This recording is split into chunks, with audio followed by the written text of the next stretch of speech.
O objetivo deste espaço, no fundo, é aproveitarmos para, em torno das redes de cooperação. A Forges tem uma tradição desde o início de abertura a outras redes e estou aqui a olhar para o João e a Márcia da ANPAI, não é? Que foi talvez das primeiras redes a protocolar com o Forges no início, ações que foram desenvolvidas e que felizmente este ano, já com o professor Romualdo, retomámos e depois conversaremos um bocadinho a seguir. De facto, a ideia da Forges, desde sempre, é uma ideia de ser uma rede aberta a outras redes e acho que nós todos devemos, temos esse espírito de cultivar essa perspectiva. E as duas redes, aliás, uma ligação também a Macau, e por isso o Joaquim depois abordará um bocadinho mais também, não propriamente a rede, mas as perspectivas de colaboração e as redes no sentido mais amplo, até da experiência que teve como, enquanto, pelo menos, elemento da equipa reitoral com a internacionalização da Universidade de Coimbra. Mas, portanto, aquilo que nós aproveitamos este espaço de alguma forma, não só para dar visibilidade e refletirmos sobre aquilo que fizemos este ano em colaboração, mas também para potenciar aquilo que podemos fazer e, sobretudo, para abrir o apetite a outros que possam querer colaborar e, através de qualquer um membro, qualquer um elemento da Forge, será seguramente bem-vindo. E, portanto, temos aqui concretamente dois exemplos. Temos, como referi, a ANPAI, sempre mais antigo, e a RIQUAL, mais recente, onde as relações, já o ano passado, colaborámos em termos da própria conferência, e, digamos, há uma colaboração estreita entre vários membros e, portanto, agora está em cima da mesa também um protocolo para assinarmos com ações que possamos desenvolver. Portanto, a ideia era de facto haver aqui alguma reflexão, sobretudo pistas. Normalmente estas reuniões, quando se sai com mais trabalho, é bom sinal e mau sinal, não é? Mas neste caso é bom sinal, e portanto, pelo menos para a Forges será. Portanto, o objetivo era conversarmos em torno daquilo que são por um lado, da divulgação das redes com quem colaboramos e daquilo que podemos fazer mais e a partir da RIQUAL, da ANPAI e de alguma reflexão do Joaquim sobre a questão das redes que nos possam ser úteis. E obviamente que aberto a tudo mais. Começávamos pelo RIQUAL, o António Ramos Pires, que tem uma banca, não é? Um júri a meio desta sessão e, portanto, estará na primeira parte. E passava o professor António Ramos Pires, que também tem uma ligação forte com o Politécnico de Setúbal, mas que é, sobretudo, enfim, uma referência em termos da qualidade. Eu acho que foi pela mão dele, talvez de outra forma, foi o primeiro especialista com quem contactei na qualidade e que, com a sua forma muito séria, muito rigorosa, mas também muito amigável, digamos, me inculcou desde o princípio que a qualidade não era burocracia, e eu confesso que ainda estou nesta luta, não consigo transmitir às pessoas que a qualidade não é burocracia com tanta facilidade como o Ramos Pires me comunicou pela sua forma de estar, de ser, de atuar. E, portanto, eu passava-lhe a palavra porque acho que era de facto uma oportunidade de ouvir-me relativamente à RIQUAL, à qualidade e às relações com a Forges, as que existem, sobretudo as que podem existir. Passo-lhe a palavra, António. Ok, obrigado, boa tarde. Então, a RIQUAL, o nome significa rede, começa por Rede de Investigadores na Qualidade, ou da Qualidade, e nasceu já, portanto, 12 anos, né, talvez, né, já nem me lembro bem, né, e de uma conversa com a colega da Universidade de Évora, Margarida Saraiva, na sequência de uma discussão, já não sei, de mestrado ou doutoramento, e que estávamos a conversar sobre que não nos conhecíamos, né? Conhecíamos dos papers, dos nomes, e depois quando os apelidos ou os nomes eram portugueses ou escritos em língua portuguesa, talvez seja português, mas não tínhamos a certeza, não é? E daí surgiu um pouco a ideia, mas porque é que a gente não organiza um encontro para a gente se conhecer, né? Foi assim que as coisas começaram. E depois, junto com isso, também surgiu um outro facto, de que em 2000, no ano 2000, né, tinha-se organizado o primeiro Congresso da Qualidade em Portugal. Na altura foi uma iniciativa do Instituto Português da Qualidade, onde eu estava. E na altura, portanto, também tínhamos aqui algumas facilidades económicas para fazer algumas coisas, agora temos menos.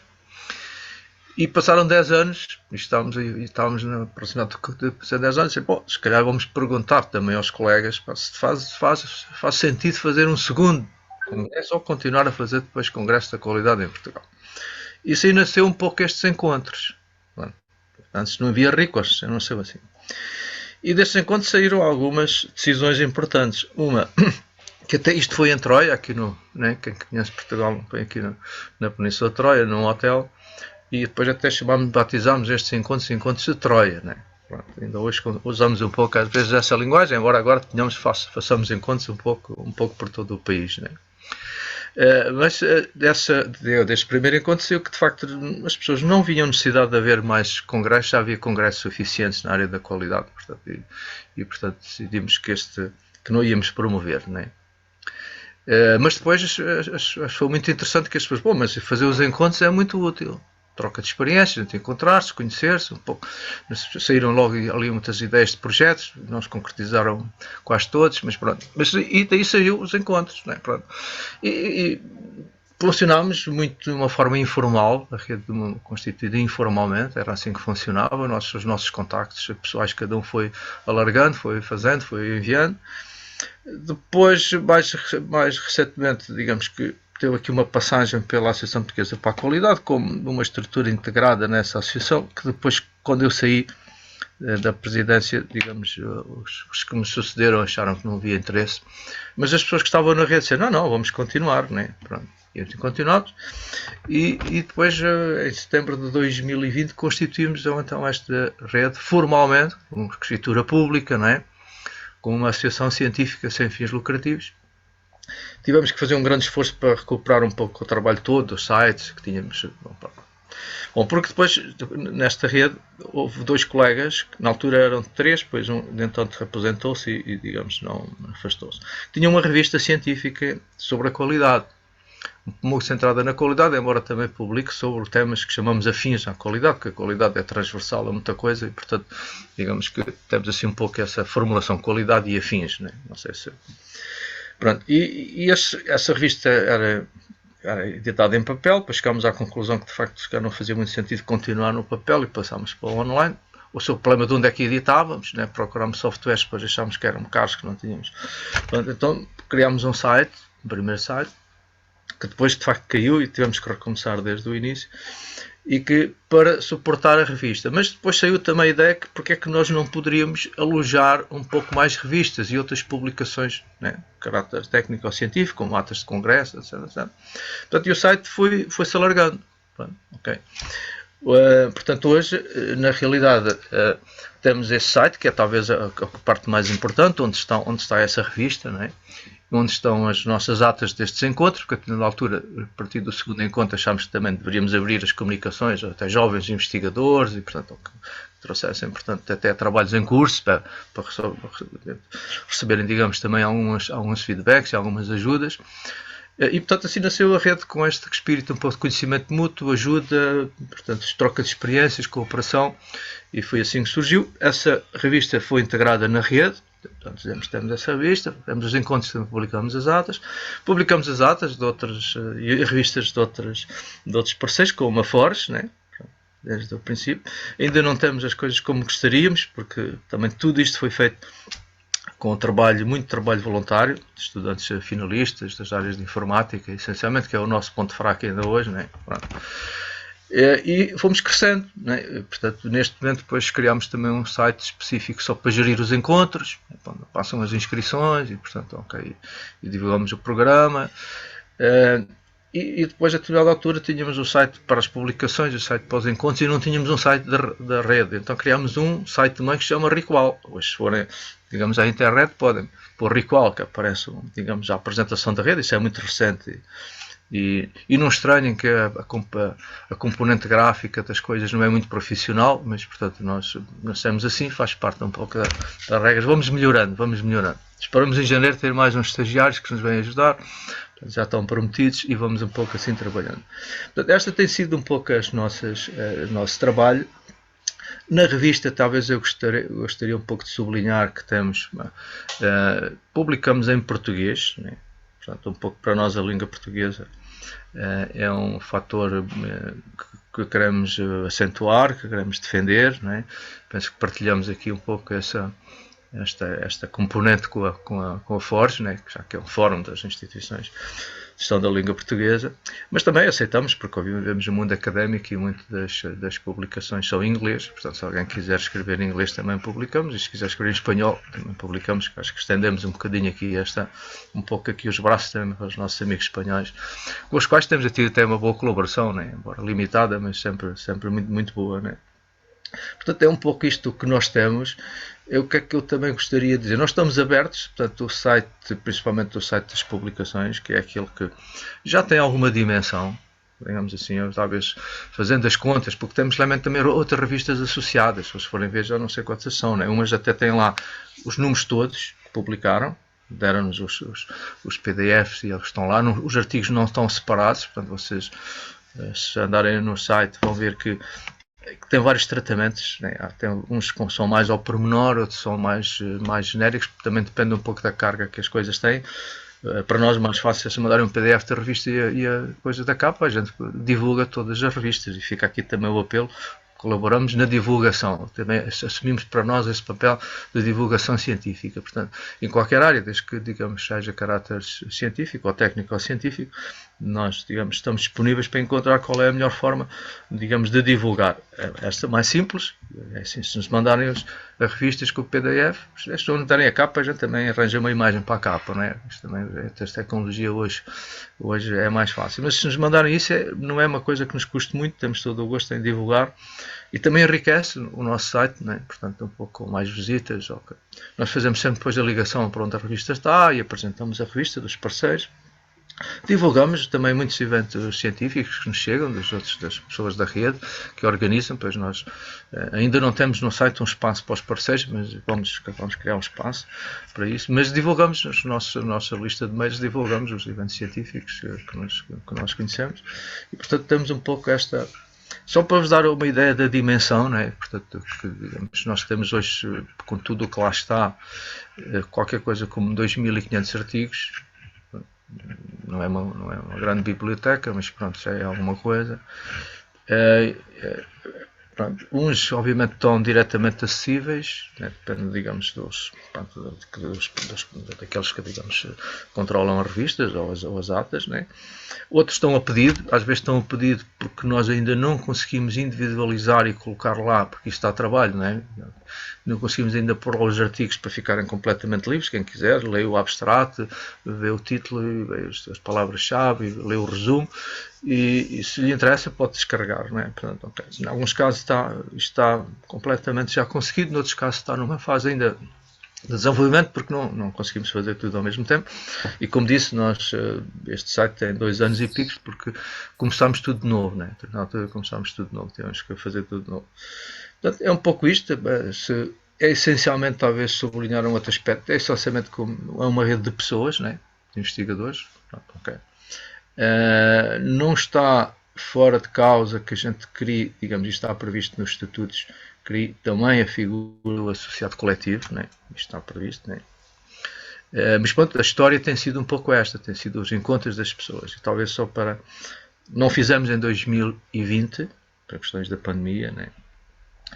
Porque pusemos a hipótese de fazer online, né? Mas, portanto, a maioria venceu dizendo não, nós somos em conta para nos encontrarmos. Né? E, portanto, venceu um bocadinho essa corrente. Não era bem a minha, mas foi a maioritária. E fizemos agora em setembro. Né? Nós costumamos fazer em junho, até para não colidir com a maior parte dos outros conferências internacionais que existem normalmente, digamos, outubro, novembro, mas nós fizemos em junho, fim das aulas, né? Fim das aulas. E este ano fizemos em setembro, porque a reitoria da Universidade de Aveiro disse-nos, não, em junho não queremos cá nada presencial, né? E portanto, os colegas de Aveiro que organizaram fizeram questão que tinha que ser presencial. Pronto, nem quiseram ouvir falar e online. Contrariamente àquilo que eu já disse que nós queríamos que fosse misto, como está a acontecer aqui com a Forge. Mas pronto, eles tiveram um pouco essa posição e portanto as ordens eram que a gente não podia fazer, antes de 15 de setembro não podíamos fazer nada presencial. Então ficou no dia 17 de setembro. E decorreu muito bem, foi o encontro com mais inscrições, né, com mais comunicações. Pronto, e foi, digamos, ficámos muito satisfeitos. Ainda não editámos as atas, ainda estamos a produzi-las, não temos aqui um instrumento ainda que nos permita fazer isto com facilidade, estamos à procura dele. Mas, portanto, penso que é isto, um pouco, fica aqui um pouco disponível para que façam as perguntas que entenderem e estamos disponíveis para as colaborações que também entenderem dentro desta área da produção e de edição científica e divulgação científica.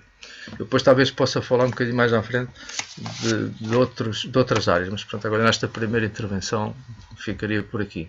Já agora só um esclarecimento para os colegas, é uma rede de investigadores portugueses, não é? Portugueses. Também tem uns espanhóis, não é? Tem uns espanhóis. Poucos. E quantos são? E são sobretudo... Brasileiros, também tem uns brasileiros. Então Também poucos.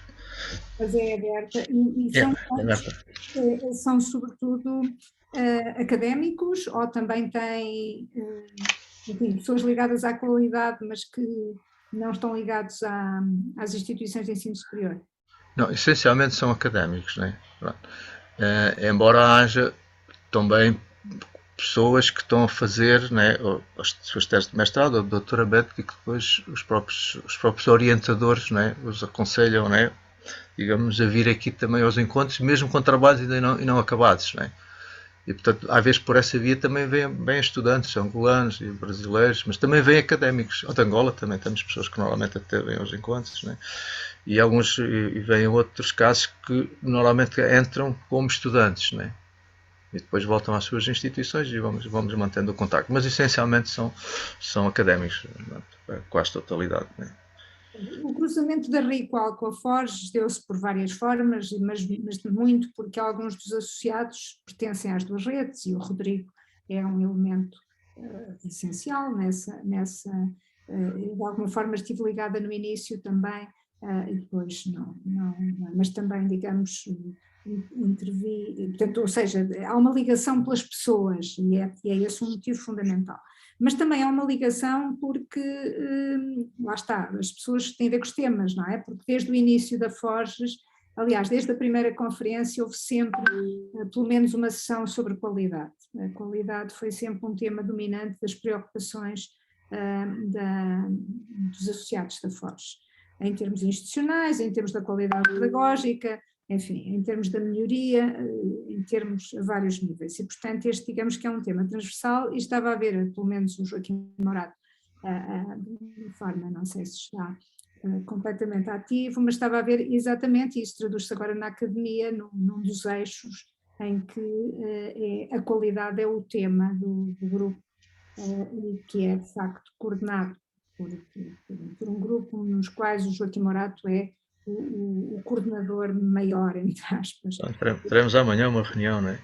Exatamente. Vamos dar uma sessão amanhã. Exatamente, temos uma sessão amanhã. Agora, em concreto, independentemente destas colaborações, aquilo que nós já colaboramos, de facto, digamos, a Forge é beneficiária desta plataforma da RIQUAL em termos das atas, não é? Nós tínhamos as atas, enfim, em papel, e portanto aquilo que fizemos com uma colaboração muito pronta e sempre muito disponível foi da RIQUAL, foi colocar no repositório, enviar os PDFs e colocar no repositório da RIQUAL e dessa modo ficarem disponíveis, porque obviamente que nós não apostámos na revista e portanto as atas não era, foi aproveitar e portanto essa foi uma colaboração, mas queremos colaborar mais, não é? Queremos colaborar mais quer através do grupo da qualidade, que tem um espaço, esse grupo, o outro quando cruzar, e, portanto, seria muito interessante também que a Recall fizesse parte de quem não está aqui a ouvir, mas penso que conversamos já no sentido da Recall fazer parte como convidado. Por exemplo, na sustentabilidade, estou a ver Marcelo, temos também a rede de sustentabilidade do ensino superior que está, digamos, está convidada a estar, e portanto a Recall faria muito sentido. Mas para além disso há de facto outros, enfim, a hipótese de podermos colaborar a outros níveis e, portanto, eu passava um bocadinho a palavra quer ao António, pronto, quer ao António no sentido das pistas para colaboração, quer aos colegas que possam enfim, achar ou querer dizer algo sobre formas de colaboração, mais quer em termos de conferências, de sessões, estou a pensar mesmo na AMPAI, de sessões aliás, também naquela altura, na Semana da Língua Portuguesa, que fizemos em colaboração com a AMPAI, a Recol também esteve presente, e portanto, mas enfim, António fez no fundo essa colaboração como podendo concretizar-se a outros níveis, não é? Sim, eventualmente alguns projetos, não é? Talvez até vos divulgue aqui um projeto que estamos a começar e que, pronto, estou quase a pensar alto, né? Pronto, mas acho que partilhamos aqui, né? Que é a criação de um observatório da qualidade em Portugal. E que terá logo à partida, consideramos que faz falta porque já houve um relatório da qualidade em Portugal que era foi feito até durante alguns anos e que funcionava no chamado Conselho Nacional da Qualidade, que era um órgão de consulta do governo, que foi extinto, né? Infelizmente foi extinto, mas que, portanto, surgiu agora a ideia de retomar e fazer agora, digamos, um outro projeto com outra dimensão, e que tinha a dimensão de podermos estudar, né, aquilo que está a acontecer nas empresas, na administração pública, um pouco na sociedade, mas também aquilo que está a acontecer ao nível da investigação, o que é que estamos a investigar, né? Portanto, teria um pouco estes dois campos, né? Portanto, isto é uma equipe que está a trabalhar, que está, digamos, a planear o projeto e a criar também um site específico para este observatório. E eu lembrei se não faria sentido ter uma outra componente que podia irmos mais ao pormenor da qualidade nas instituições de ensino superior. Podíamos estudar um pouco isto. Estou a pensar alto, é uma ideia que saiu da minha cabeça hoje, né? E que tem a ver com este projeto novo, né? Pronto, agora estamos abertos, isso é só para dar um exemplo, eventualmente, de questões que podemos ir falando e partilhando e encontrando quem esteja interessado, né? Penso que talvez aqui este eixo da Academia da Forge possa haver interesse nesta situação, né? Fica aqui um bocadinho essa ideia, né? Mas aqui depois já vamos entrar. Não sei se alguém quer dizer sim.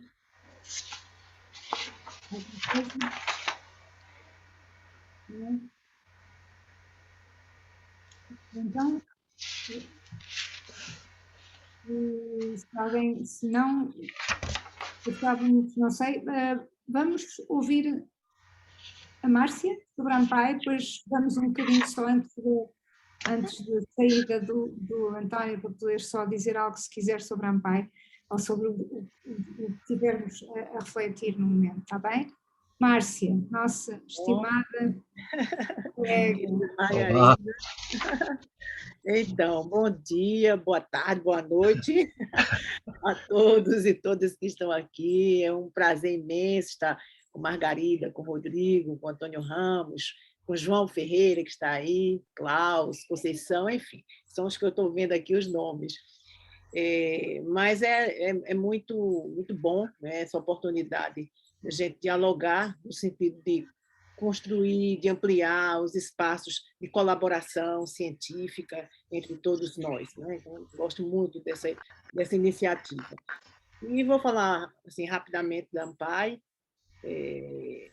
depois eu até peço, se eu me esquecer de alguma coisa, que Margarida permita João complementar, porque, na realidade, nós, tanto eu quanto o João Ferreira, já fomos presidentes da AMPAI, né? Então, em gestões passadas.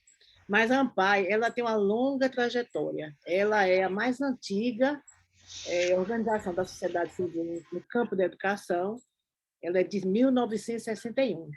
Então, é uma longa história, uma associação que ela é de utilidade pública, ela é uma associação civil, e tem assim compromissos muito efetivos com a educação pública. Então, nós temos todo um horizonte de que a produção científica da nossa associação, a nossa relação com as demais sociedades científicas no Brasil e internacionais, então se dá na defesa da educação enquanto um bem público. Então essa é muito assim a nossa linha, digamos assim, filosófica, no sentido de situar, né, a ANPAE nesse horizonte do direito à educação plena para todos e todas. E a ANPAE ela hoje tem aproximadamente uns 4.000 associados, e ela tem uma estrutura ampla, ela atinge todos os estados do Brasil e Distrito Federal, então nós temos assim uma capilaridade muito grande, né, nacionalmente. E ela tem um objetivo de essa promoção desse espaço associativo, dessa prática associativa. Isso é muito importante para a gente, o sentido humano, não é, dos encontros, das partilhas com relação a toda essa produção e vivência na área da gestão, da administração e da política educacional. Então, nós temos esse leque, né, de estudos, então a produção é muito, muito ampla da ANPAE, tanto em política educacional, como gestão, como financiamento, qualidade da educação. E isso se reflete muito numa revista, que a gente tem uma revista também, que é a Revista Brasileira de Política e Administração da Educação. Então, é uma das revistas mais conceituadas que temos no Brasil, na nossa área.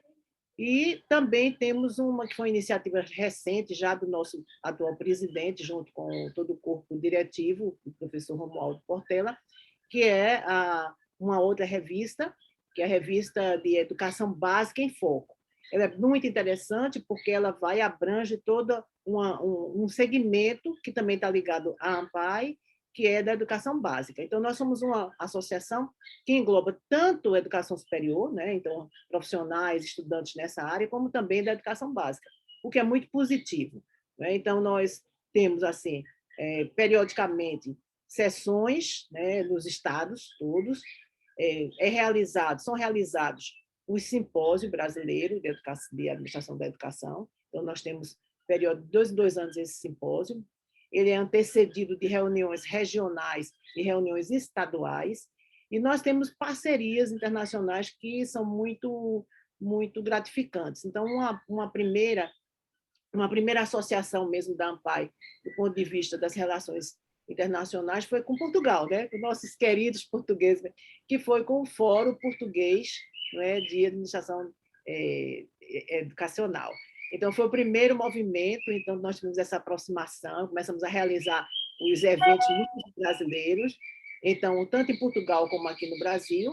Em seguida, nós ampliamos, e entraram os nossos irmãos espanhóis, então nós temos então o Fórum Espanhol de Administração da Educação, e essas 3 associações elas realizam, de 2 em 2 anos, o Congresso Ibero-Americano de Política e Administração da Educação. Então, um ano em Portugal, outro ano na Espanha, outro ano no Brasil. Então, é um revezamento, então isso é extremamente positivo e alimenta muito o debate educacional. E nós temos também uma participação, iniciamos isso tudo também, essa aproximação com a FOGES. Nós nos sentimos assim muito ligados à FOGES, porque desde o primeiro momento, então nós participamos, né, dessa iniciativa, apoiamos, nos congregamos. Então, nessa época, nós estávamos ali representados vários de nós, no caso, estava presente, mas estava presente inicialmente o professor Beno Sander, que também, a professora Regina Vinhas Gracindo, então essa articulação com o FOGES também ela vem nesse período aí, e uma primeira oportunidade de uma apresentação da FOGES aqui no Brasil foi na minha universidade, na Universidade Federal de Pernambuco. Eu acho que foi aí que eu conheci Margarida, né? Então tivemos uma organização aqui, não é? Foi muito interessante. E, a partir daí, então, nós vamos, assim, ao longo do tempo, fazendo, né, um estreitamento dessas relações. Temos, como eu já mencionei, a revista, a gente tem um site, esse site ele tem todas as informações, que basta colocar no Google AMPAI, que já aparece, ampai.org.br. Então, aí é um site que ele é muito completo, então ele tem toda a referência com relação a cada estado do Brasil, Distrito Federal também, com as suas coordenações, com as suas proposições de trabalho. Nós temos também uma editora, uma biblioteca virtual, então ali nós temos a publicação de um grande número de produções dos nossos associados, também são gratuitos, pode baixar, qualquer pessoa que tem acesso à biblioteca virtual pode receber gratuitamente, então, esses livros que estão ali disponibilizados. Também tem uma série de cadernos também disponíveis, tem muitos estudos, então essa aí é uma das atividades muito fortes da AMPAI, que é essa da publicação, em termos da editora da AMPAI. Então, isso tudo faz com que nós tenhamos cada vez mais atingido um nível, não é, de colaboração e de expressão e de envolvimento na área muito interessante. É uma associação que ela participa ativamente das lutas em direito da educação pública, então nós somos muito alinhados a outras associações científicas, como a SBPC, a Sociedade Brasileira para o Progresso da Ciência, nós somos um membro efetivo dessa grande sociedade. Também temos ligações com outras associações, no caso dessas lutas em defesa da educação pública, como a AMPED, que é a Associação da Pós-Graduação em Educação no Brasil, a ANFOP, da Associação de Formação dos Profissionais da Educação. Então, fazemos assim todo um nível de articulação no sentido de interferir nas políticas públicas de educação. Então, a representatividade da AMPAI ela é muito grande aqui no nosso espaço acadêmico e, nos últimos tempos, assim, o envolvimento também na formulação do Plano Nacional de Educação, então, teve a presença ativa da AMPAI, agora mesmo, nessas lutas todas em defesa da educação, tanto no nível superior quanto no nível da educação básica, também estamos presentes, e praticamente os associados e associadas estão nesse campo muito envolvidos. Se você me permite, Margarida, pedir a João para complementar alguma coisa que eu não lembrei agora. Muito breve, né? Boa tarde, boa noite a todos, né? Acho que Márcia fez um ótimo histórico. Eu só queria lembrar, assim, que foi na minha gestão, né, que nós assinamos, como disse Margarida, um protocolo com o Forges, né? O protocolo cabia muita coisa, mas basicamente nós realizamos esses eventos, né, lá e cá, e com a participação de pessoas do Forges, de pessoas da AMPAI, né? Fizemos divulgação sempre de eventos, né, mútuos, e Margarida pode sempre estar encaminhando para a presidência da AMPAI para divulgar os eventos, né, do Forges, como disse Márcia, mais de 4.000 associados da AMPAI, né? Também fizemos alguns intercâmbios acadêmicos, com visitas da professora Luísa ao Brasil, em algumas instituições, em atividades, né, nas nossas respectivas instituições. Fizemos alguma produção conjunta nesse processo, né? Enfim, eu acho que há muito por fazer, né? E acho que a proposição da Academia Forges abre um outro leque de possibilidades, né? Sobretudo de projetos conjuntos, de estudos conjuntos, né? De produção de dossiês conjuntos nas revistas. É interessante, Márcia fez um histórico importante, mas o Brasil tem quase 5.000 programas de pós-graduação, e cada um desses programas tem redes, grupos de trabalho, núcleos de pesquisa. Isso é diferente de entidade, né? Entidades são um pouco essas que Márcia falou, AMPAI, AMPED, né, ANFOP, os SEDES, né? Cada uma com seu, digamos assim, seu espaço de trabalho, né? Com seu foco de atuação. E no âmbito da AMPAI, você tem muitos pesquisadores de educação superior, e aí as possibilidades de articular também, né, pesquisadores da AMPAI com pesquisadores do Forges, né, como já vem acontecendo ao longo do tempo. A diferença, eu acho que lá atrás a gente conversava muito com a Luísa sobre isso, é a natureza das entidades, né? A AMPAI é uma entidade de natureza absolutamente acadêmica, né? Enquanto o Forges, ele nasceu com essa vinculação, digamos assim, aos gestores das instituições de ensino superior, né? aos formuladores de políticas de educação superior dos respectivos governos, e com o passar do tempo, o Forges foi se abrindo um pouco mais para integrar esse mundo, digamos assim, dos pesquisadores, né? Então, acho que isso ajuda um pouco a fazer essas redes de cooperação. Eu sou sempre simpático às redes de cooperação, de intercâmbio internacional, e a AMPAI foi se abrindo muito para isso, como a Márcia foi destacando. Então, eu penso que a gente está num momento propício para ampliar ainda mais, né? Eu acho até que o nosso protocolo já venceu, Margarida, talvez você deva dar uma olhada lá, porque ele era de 4 anos, se eu não me esqueço, e vale a pena, eu vi que o Romualdo estará aqui amanhã numa mesa, né? Quem sabe voltar esse diálogo aí para renovação do protocolo e já atualizar com essas novas perspectivas. Obrigado. Sim. Boa lembrança, João. Eu queria só fazer um acréscimo ainda, com relação à nossa revista da educação básica.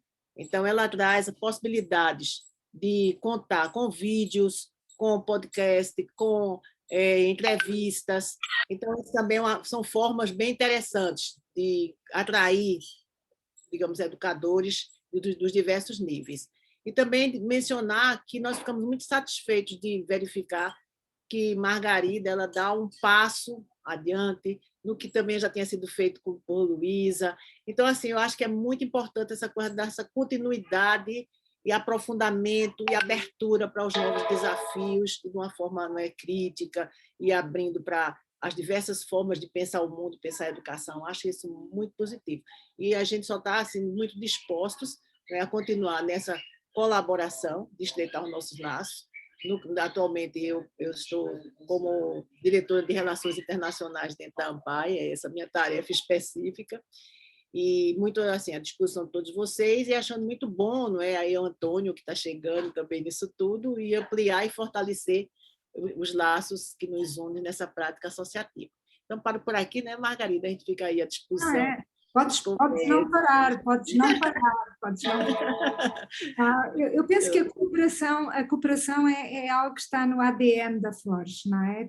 Todos aqueles que estão na Forges têm, digamos, uma abertura muito grande para a cooperação, seja em termos de partilha de boas práticas. De facto, João, tens razão, no fundo a Forges quando nasceu era um pouco de práticos, académicos alguns, mas que queriam um pouco pôr a mão na massa e transformar, e portanto havia e há fóruns e redes institucionais, mas são muito mais formais, não é? Muito mais, enfim, marcadamente institucionais, exatamente, e aqui era um espaço de, digamos, estão as instituições, mas também estão os gestores, e estão os ex-gestores, e estão os académicos, e estão os estudantes, enfim, e basicamente a gestão é a palavra-chave, mas eu acho que as redes de cooperação, e a AMPAI é de facto, e tem sido um parceiro absolutamente essencial. Aliás, a AMPAI durante este ano, lançou-nos um desafio, que era participarmos em conjunto e organizarmos um conjunto de seminários que acabámos por se traduzir nas iniciativas na Semana da Língua Portuguesa. Eu não sei se o Renato está agora, penso que sim. Eu pedi-lhe para fazer um pequeno vídeo, enfim, para marcar a semana e as iniciativas onde está muito presente a colaboração da AMPAI, e eu penso que o lançamento do vídeo pode ser agora, cá vai, não é? Então, obrigada, Renato. Não estamos a ouvir som, não tem? Ok.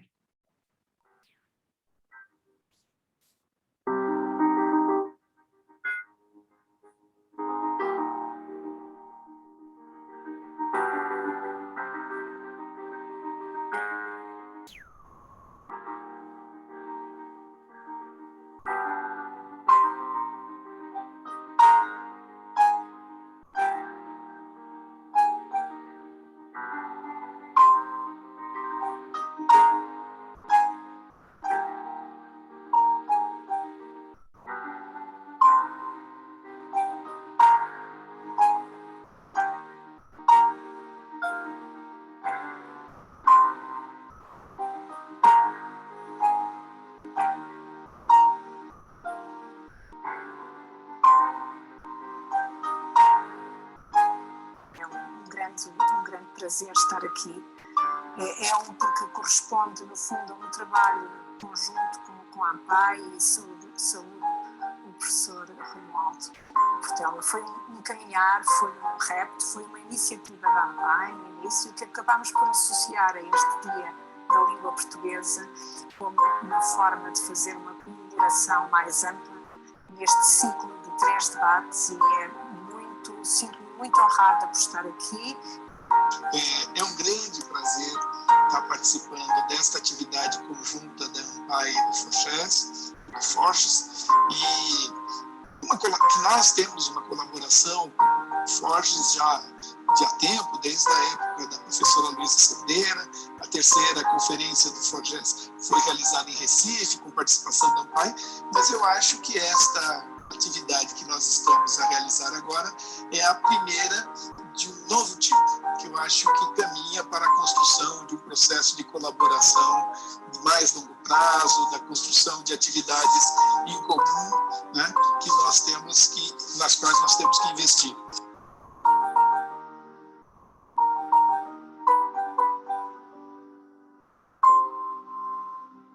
Muito obrigada, Renato. Eu não sei se estava a fazer eco até com o meu microfone aberto. Muito obrigada, Renato. Eu acho que estes momentos são... Eu adorei, gostei muito. Obrigada, Renato, obrigada, Margarida, legal demais. Eu acho que estes momentos são para celebrar, e nós fazemos tanta coisa que às vezes esquecemos de comemorar, não é? E então eu achei que com um espaço como este valia a pena comemorar, e o Renato... Eu também o vi agora pela primeira vez, Márcia, porque o Renato prepara e depois... E, portanto, boas surpresas. Mostra aí o teu rosto. O Renato foge atrás da câmara. Estou aqui. Obrigada.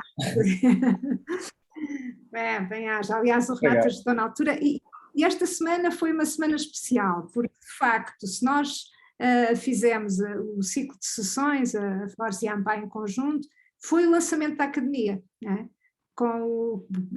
Fundamentalmente com os dois, com o Marcelo e com o Joaquim, no fundo, e com a inovação pedagógica, o Arnaldo. Portanto, no fundo foi o lançamento, foi a primeira sessão da Academia, as primeiras sessões, e às vezes parece que já foi há muito tempo, não é? A quantidade de coisas que foram sendo feitas, e nomeadamente nos ciclos de debate, naquelas sessões, aquele debate, todos, mas o da qualidade reuniu, enfim, eu diria, pessoas muito, muito, muito qualificadas, quer de Portugal, o nosso João Guerreiro, quer de Moçambique, quer do Brasil, enfim, é de facto, acho que uma ação que nos orgulha e que deu um pontapé de saída muito importante também para a Academia.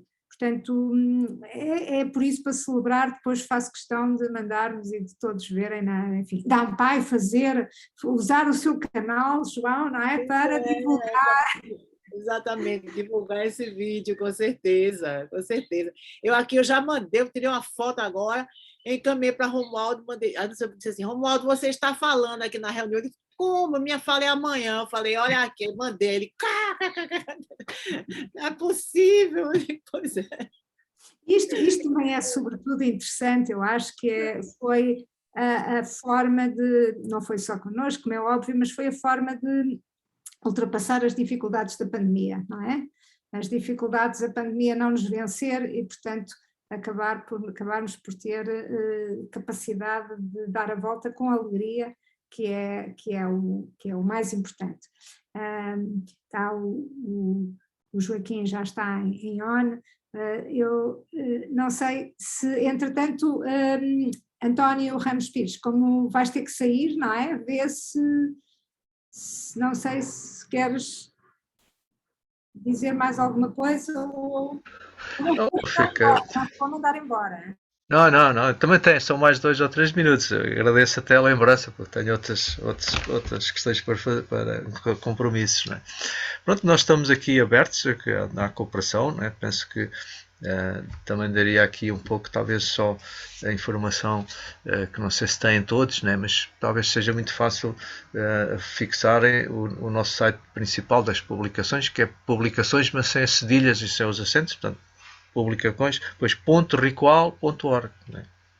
E podem ver e fazer sugestões e fica aqui até um pouco o desafio que talvez uma forma de colaboração possamos divulgar, nós possamos divulgar essas revistas que acabamos aqui de ouvir. Se nos mandarem uma pequena apresentação, a gente depois divulga, pomos lá no site, né, sobre aquele assunto, né, e digamos também depois tiverem a mobilidade também de divulgar o nosso site, também digamos fica um pouco essa sugestão, porque é um pouco troca aqui um bocadinho de alguma colaboração e divulgação, fica um pouco aqui essa digamos, essa proposta.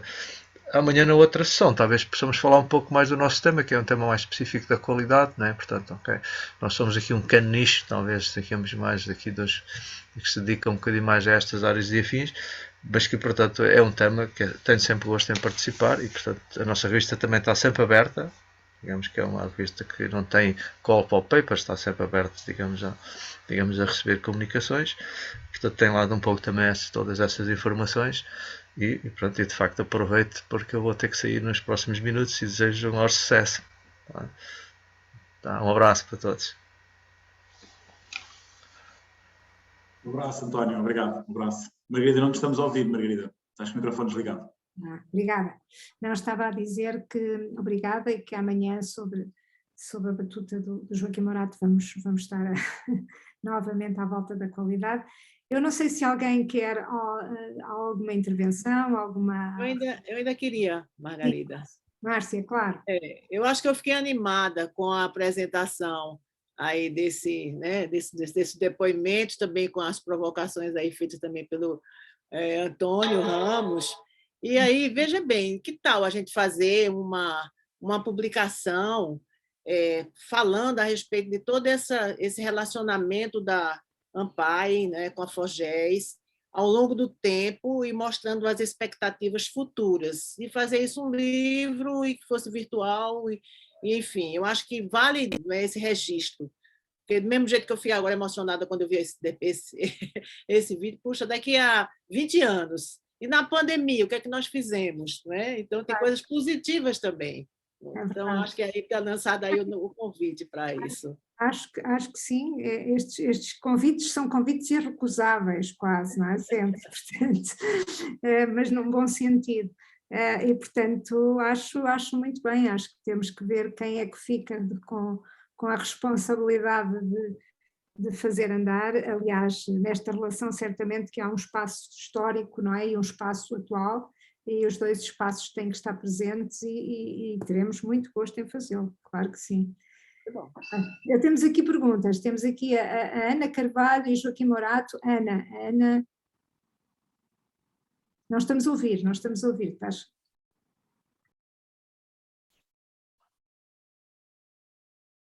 Só um breve comentário, professora. Vou fazer 12 anos em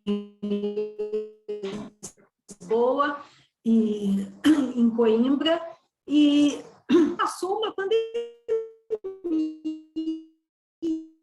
Então, eu acho assim, somos todos vencedores, parabenizo a todos. Eu estou aqui em Lisboa, há algum tempo atrás, eu participava, onde eu pude ver trechos disso no vídeo que foi visto ontem. Então, quer dizer, hoje, daqui a alguns dias, estarei com o professor Joaquim Morato, lá em Porto Alegre, né, professor Joaquim? Então, já atravessei Lisboa, já fui a Évora na minha pesquisa, já estive aqui, Rodrigues. Estou fazendo um trabalho de pós-doutoramento com a professora Luísa Cerdeira e com o professor Tomás Patrocínio, que eu não canso de tecer elogios a eles, porque foi a partir de um convite há quase 12 anos da professora Luísa que hoje estou aqui. Isso só mostra, né, professores, como que é a cooperação. Não tem outro termo que defina o nosso trabalho, que muito me deixa alegre. É isso. Muito obrigada, Ana. É muito bom ter podido ontem estar presencialmente contigo em Setúbal, no Politécnico de Setúbal, no primeiro dia. Foi... Ainda ganhei boleia de volta para Lisboa, que foi muito chique. Muito bem. Bom. Então, Joaquim, Muito boa tarde a todos. Bem, eu queria também cumprimentar o António, que já saiu da sessão, mas amanhã vou ter a oportunidade de estar novamente com ele na sessão das 14 às 16, dedicada ao eixo qualidade no ensino superior, e depois vou ter aí a oportunidade de lhe dizer o que queria dizer agora. No fundo é isto. Isto é redes de cooperação. É de facto isto que se pretende, é rede de cooperação. O António tem vindo a fazer um trabalho com um conjunto de colegas na RICOL, que obviamente não devemos fazer mais do mesmo, não é? E, portanto, por isso é que queremos trabalhar em conjunto e ter todos estes elementos connosco a trabalhar este tema. Não é? Porque, de facto, está um trabalho feito.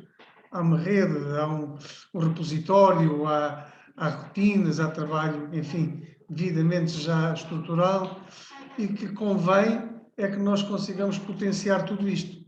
Tudo o que existe possa gerar sinergias e que possamos potenciar o que cada um já faz de bem e que possa chegar mais longe. Esta é a grande virtude das redes, não é? E por isso é isso que eu vou procurar também amanhã fazer com o nosso grupo, que é aproveitarmos tudo o que já se faz e que é tanto, não é?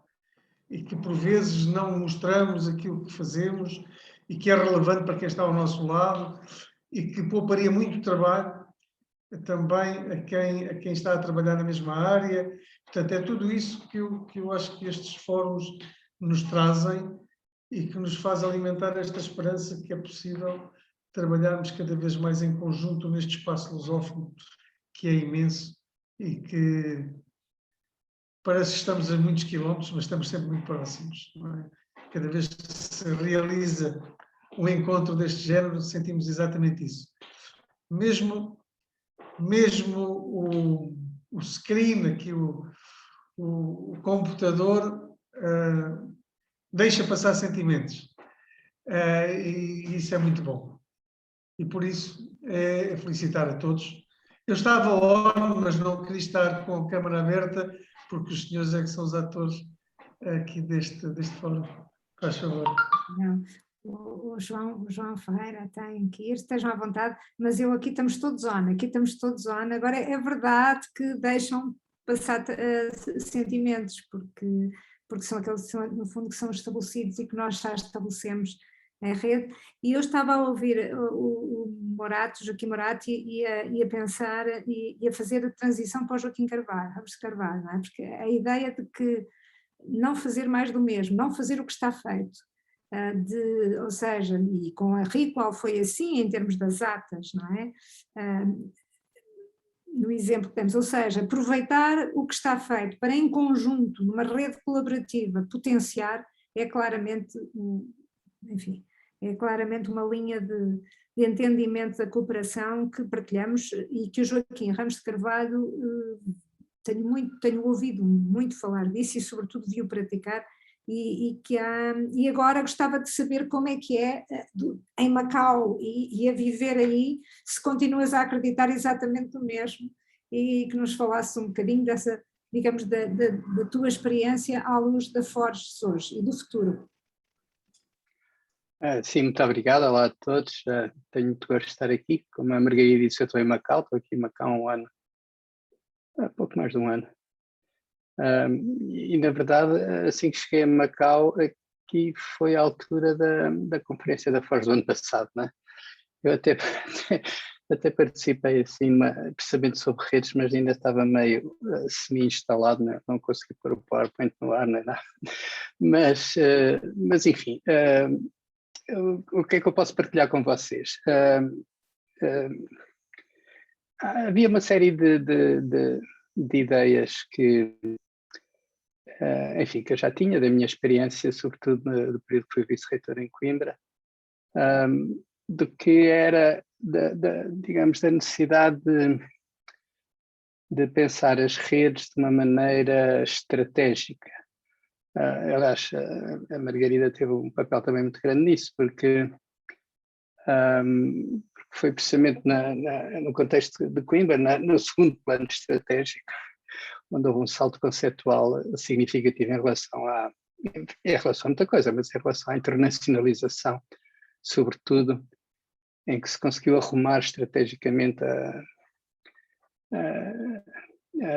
internacionalização dentro de um plano estratégico de uma universidade, que parece uma coisa trivial, mas não é uma coisa trivial. Há estudos até da Associação Europeia da Universidade sobre as variantes e os modelos e os debates que existem sobre o que é a internacionalização dentro das universidades. E, portanto, tinha um período de reflexão sobre isso, e muitas das coisas que eu me fui convencendo, acho que aqui encontro de uma maneira ainda mais amplificada. Por várias razões. Primeiro porque isto é um local altamente relacionado, aliás, é um local cuja essência decorre da sua capacidade histórica e secular de ligar pessoas e mundos e culturas que de outra maneira não se ligariam, não é? Portanto, é um local de encontro. E aqui o Instituto Politécnico, sob esse ponto de vista, é verdadeiramente uma experiência muito interessante, porque é muito internacionalizado, tem um corpo docente muito internacionalizado, também tem muitos alunos chineses, macaenses, e alunos de países de língua portuguesa, portanto é um sítio onde a comunicação normal, corriqueira, desde os horários dos exames até às próximas reuniões do Conselho de Gestão, são comunicados em 3 línguas, portanto é um sítio onde se vive muito essa internacionalização. Mas, sobretudo, o que eu acho mais relevante é que, de facto, há vários níveis do processo de decisão, quer institucional, quer do Governo da Região Administrativa Especial, quer do Governo Central, há um enquadramento estratégico muito articulado e muito profundo da importância das redes e das ligações, ou das plataformas, que é a expressão que usam com mais frequência, mas as plataformas é o espaço em que possibilita as redes e o networking. Não é? E isso, de certa maneira, reforçou a ideia que eu já tinha, que esta dinâmica das redes, para ser verdadeiramente consequente, tem que ter um enquadramento estratégico, quer do lado das instituições, quando a responsabilidade de uma pessoa é no fundo, implementar ou ajudar a definir uma estratégia de internacionalização, quer do lado das próprias redes, ou seja, as redes também necessitam de uma visão estratégica. E a razão que eu até queria insistir nisso tem muito a ver, aliás, com alguns testemunhos que aqui foram dados. É que as redes, a maior parte das redes aparecem de uma maneira mais ou menos espontânea. Portanto, acho que não há muitos casos em que alguém top-down, no seguimento de um planeamento estratégico, gerou uma rede. Não é? A rede surge espontaneamente da interação de pessoas que normalmente têm interesses comuns e necessitam de uma estrutura ou têm necessidades de organização e de interação que não corresponde a nenhuma estrutura existente. Não é? E depois, as redes geram dinâmicas interpessoais muito fortes. Isso é verdade em todas as redes que eu tenho tido experiência. Portanto, no fundo, essa mistura de pessoas que têm os mesmos interesses, que enfrentam os mesmos problemas, que têm as mesmas esperanças, os mesmos grandes objetivos e que partilham recursos e práticas, não é? Isso cria, e o fazem, para além das suas redes de sociabilidade mais imediatas, isso cria dinâmicas pessoais muito fortes. E, portanto, a grande questão é como é que aliamos aquilo que é espontâneo, que é natural, àquilo que é estratégico. Não é? Mas o que é certo é que, na minha perspectiva, do ponto de vista da internacionalização, as redes são fundamentais, porque não há outras formas organizacionais que se Quer dizer, não há muitas alternativas ao modelo de rede para organizar a cooperação internacional entre instituições de ensino superior. Portanto, não existe ou há redes ou há ações bilaterais, eventualmente projetos fugazes, não é? Mas para termos uma estrutura de cooperação internacional tem que assumir essa forma de rede, o que significa uma forma em que não há uma autoridade estabelecida, uma hierarquia, portanto, onde se tem que gerir todo o dinamismo espontâneo, mas ao mesmo tempo dar-lhe alguma foco estratégico. Não é? E, portanto, aqui, acho que aqui é muito interessante, sobretudo porque reforça algumas daquelas características que eu penso que são que devemos ter em consideração quando pensamos internacionalmente em termos de rede. Não é? Tem a ver com tem a ver como é que as instituições se veem nas redes, ou seja, o que é que esperamos de uma rede, e como é que as instituições se posicionam dentro das redes, porque há diferentes maneiras, e há diferentes redes, e há diferentes tipos de interações, e também como é que as redes interagem com as instituições, porque eu também durante este período de tempo durante algum tempo fui do Comitê Executivo de uma rede europeia relativamente significativa, que é o Grupo de Coimbra de Universidades Europeias. Tem o nome de Coimbra, mas não tem estruturalmente nada a ver com Coimbra, além do acaso de terem decidido o nome numa reunião que ocorreu em Coimbra, mas que é uma rede que no período em que eu estive passou por um processo, digamos, de transformação de espontâneo para algo mais estratégico e podíamos dizer profissionalizado. Isso também foi muito ilustrativo. Pronto, enfim, isto assim é só para enquadrar um bocado o tema. Portanto, aquilo que eu acho relevante é pensar, a questão é sempre, para mim, fundamental, é esta espontaneidade, esta força, estas dinâmicas interpessoais, quais são as formas pelas quais nós damos consequência estratégica e como é que analisamos o mundo à nossa volta para encontrar o nosso lugar. E depois, em relação mais especificamente a Macau e à região, também posso falar um bocadinho mais sobre isso. Pois, eu acho essa questão muito importante, digamos, com base na energia individual, da oportunidade, do voluntarismo, da espontaneidade, do tal sentimento que mesmo através do computador se vê, como é que, digamos, se faz para, ou como é que se alinha com aquilo que a rede pretende posicionar-se, não é? E eu penso que as redes, pelo menos a Forge, sinto muito isso na Forge, nesta altura de pandemia acabaram por ter que tomar decisões, quando puderam tomar, que são muito importantes, não é? Embora algumas decisões sejam instrumentais, ao nível de instrumentos, mas acabam por ser fundamentais em termos de comunicação. Depois há outras decisões, eu penso que a Forges tem várias reflexões importantes para fazer em termos estratégicos, que não serão rápidas, ou pelo menos não têm que ser, mas que eu penso que têm que estar, não poderemos fugir delas, porque há certamente posições muito diferentes e nós sentimos isso até nas pequenas organização daquilo que vamos fazendo, não é?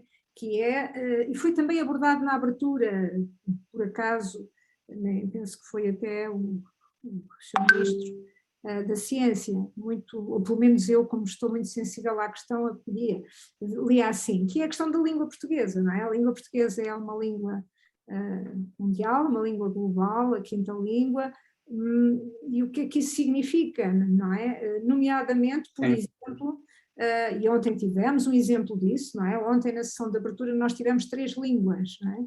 Com o caso de Macau, tivemos o inglês e tivemos, eu não percebo, mas penso que era o Mandarim. Cantonês. Cantonês. Tivemos cantonês. O chefe do executivo fala cantonês. Exatamente, cantonês.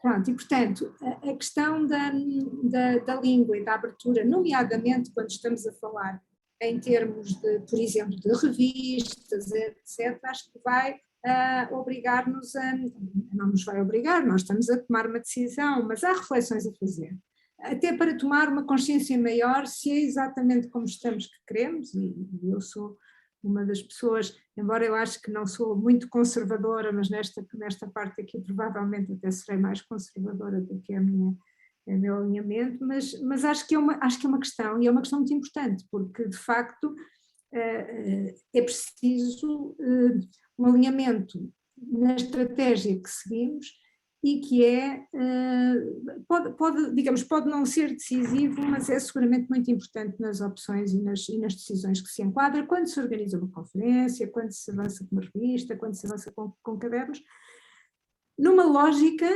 de redes também, não é? Porque se vivêssemos sozinhos era muito mais fácil, não é? Mas não é isso que nós queremos, não é isso que nós não vivemos sozinhos, e mais, e a língua portuguesa também se afirmou precisamente num espaço de abertura ao mundo, e portanto, digamos, isso está na sua gênese, não é? E portanto eu acho que isso aqui, aliás, é uma coisa absolutamente surpreendente. Eu tinha vindo várias vezes a Macau, não é? E, portanto, as pessoas vêm a Macau, vêm o nome das ruas em português, vêm os elevadores e os avisos de segurança em português, portanto, e acham graça.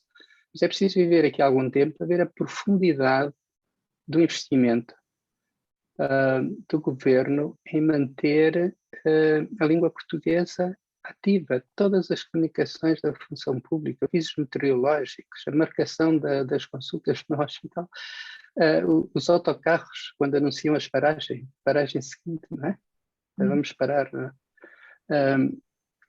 Portanto, o esforço, todas as conferências de imprensa e comunicações oficiais de membros do Executivo têm tradução simultânea ao vivo na televisão, é absolutamente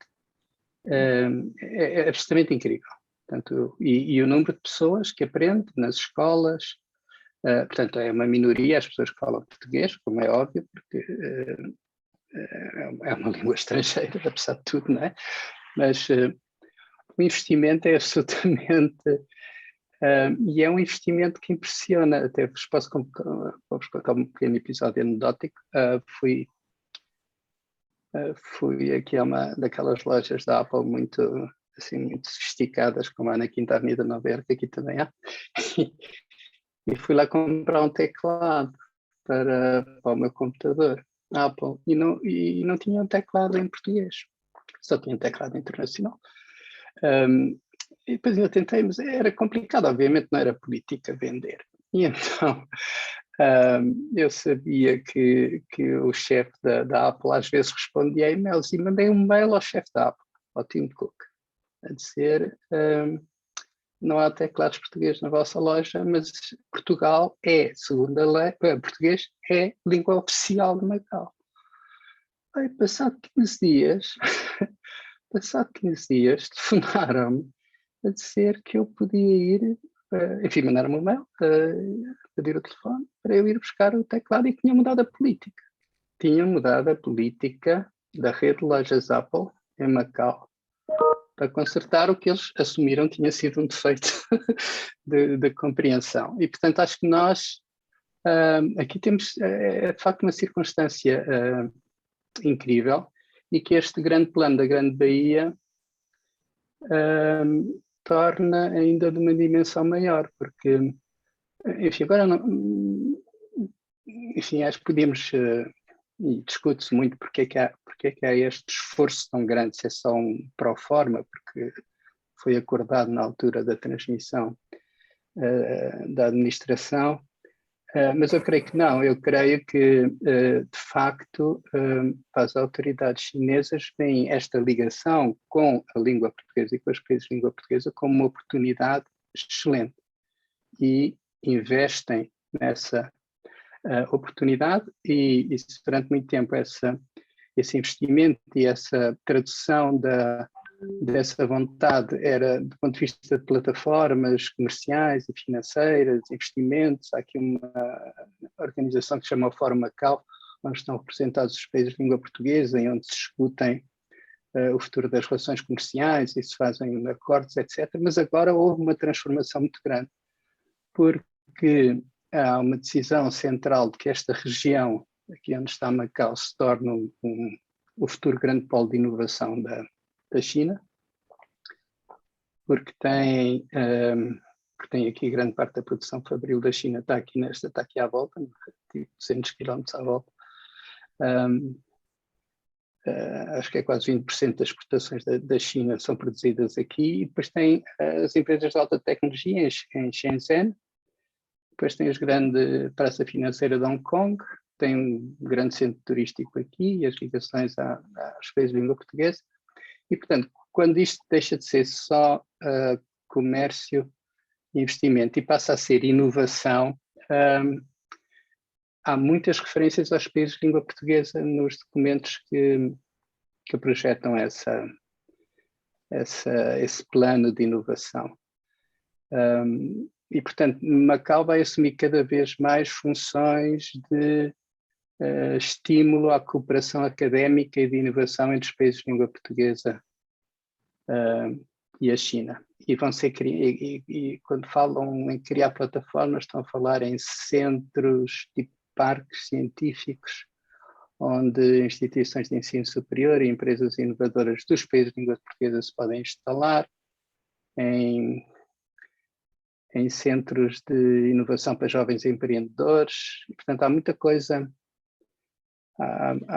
interessante que vai acontecer no futuro que acho que devíamos estar atentos. E, portanto, isto da língua portuguesa é real,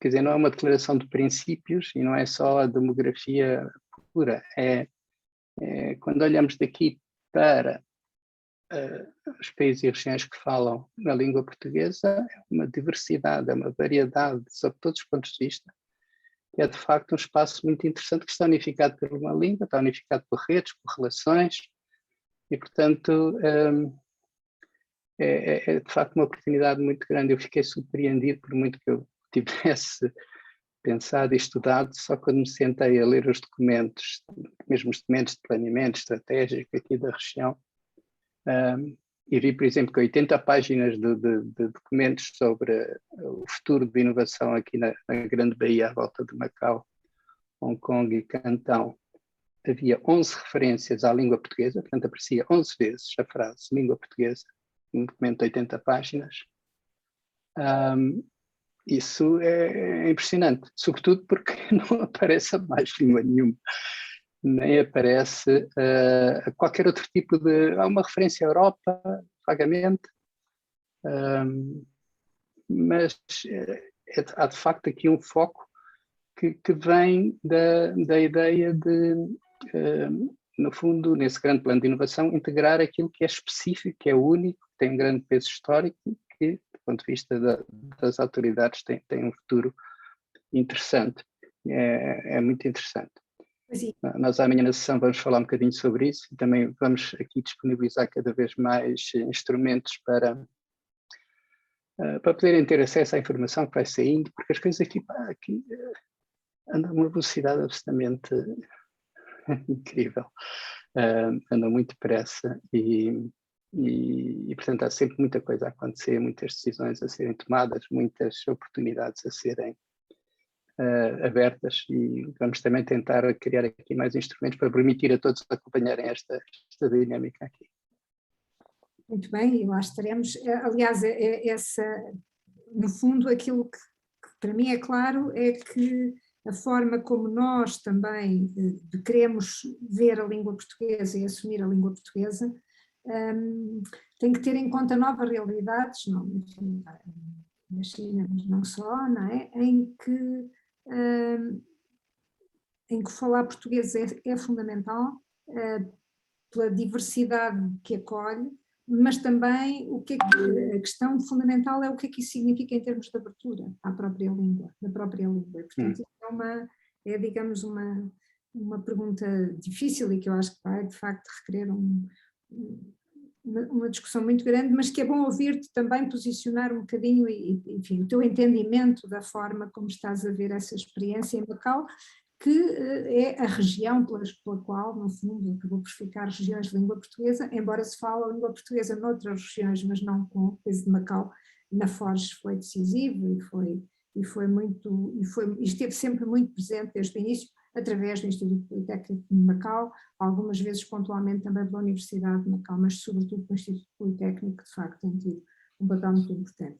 Eu vejo aqui já há algum tempo, mas enfim, estávamos, entretanto começámos na outra parte, um pedido de intervenção. Eu não sei quem é, tem GEP, Gestão de Projetos Educativos, mas não estou a ver quem é o colega ou a colega. Bom, muito obrigado. Boa tarde a todos. Eu ia pedir um especial favor. Por uma questão de urgência, tive de me movimentar para um local e tenho agora de regressar ao escritório. Se me permitirem mais... Manuel Chacamba. Se me permitirem mais 5 a 10 minutinhos, eu acomodo-me no escritório e volto a pedir, tanto a levantar as mãos para que me autorizem a intervir, por favor. Claro, está bem. Então... Muito obrigado, até breve. Boa sorte a todos. Obrigado. Margarida? Sim, Márcia. Margarida. Sim, Márcia. Bem rapidinho a intervenção. Eu gostei muito de ouvir a exposição do professor Joaquim, né, muito esclarecedora, e me levantou assim algumas dúvidas e também até para perguntar para ele para esclarecer mais. Primeiro, assim, o que você falou o tempo todo nos leva a refletir também sobre a geopolítica, não é? Então, qual é o papel mesmo aí de Macau dentro do contexto de como é a política externa mesmo da China? Isso aí, para mim, gostaria de ouvir mesmo rapidamente sobre isso. Sim. Portanto, essa questão ela impacta as redes, né, que estão ali presentes, e a outra questão, que seria para as redes, e aí, no caso, eu também queria escutar a Margarida, porque o fortalecimento dessas redes, ela supõe uma sustentabilidade de ordem financeira. Então, como fazê-lo sem uma subordinação a interesses que tem de alguns financiários, mas que tem a coerência com os seus objetivos específicos. Então, é isso que eu queria ouvir um pouco. E, no fundo, é assim, qual a autonomia, do ponto de vista científico, que se tem nesse tipo de contexto, né? E enfim, decisões para as nossas redes, os caminhos que devem e que pensam em seguir. Somente isso. Somente depende, né, Margarida? Eu fiz somente isso, depende. Sim, eu posso responder, acho que são boas questões. É evidente que atualmente estamos a avançar por uma fase de alguma agudização geopolítica, já há um par de anos, e portanto, obviamente, isso é uma coisa que preocupa toda a gente. E nem sempre se tem a sensação que as coisas estejam a ir num bom sentido, num sentido mais racionalidade, digamos assim. O que eu posso dizer, a minha percepção aqui é que, em relação aqui às regiões administrativas especiais, penso que há um interesse real em efetivo em explorar, no sentido positivo da palavra, a diversidade que elas trazem, ou seja, não é relevante do ponto de vista, me parece, da estratégia de desenvolvimento do poder central que aqui seja igual ao resto da China, porque o único valor de facto que isto tem é essa capacidade de fazer a ponte e de manter aquilo que é constantemente reforçado, que é esta tradição de coexistência cultural, que é uma das 3 missões de Macau nos documentos oficiais. Macau tem 3 grandes missões na região. Uma é ser um centro de lazer e de turismo de nível mundial. o segundo é ser uma plataforma para as relações entre a China e os países de língua portuguesa, e o terceiro é ser uma base de contacto cultural, de intercâmbio cultural e de coexistência cultural.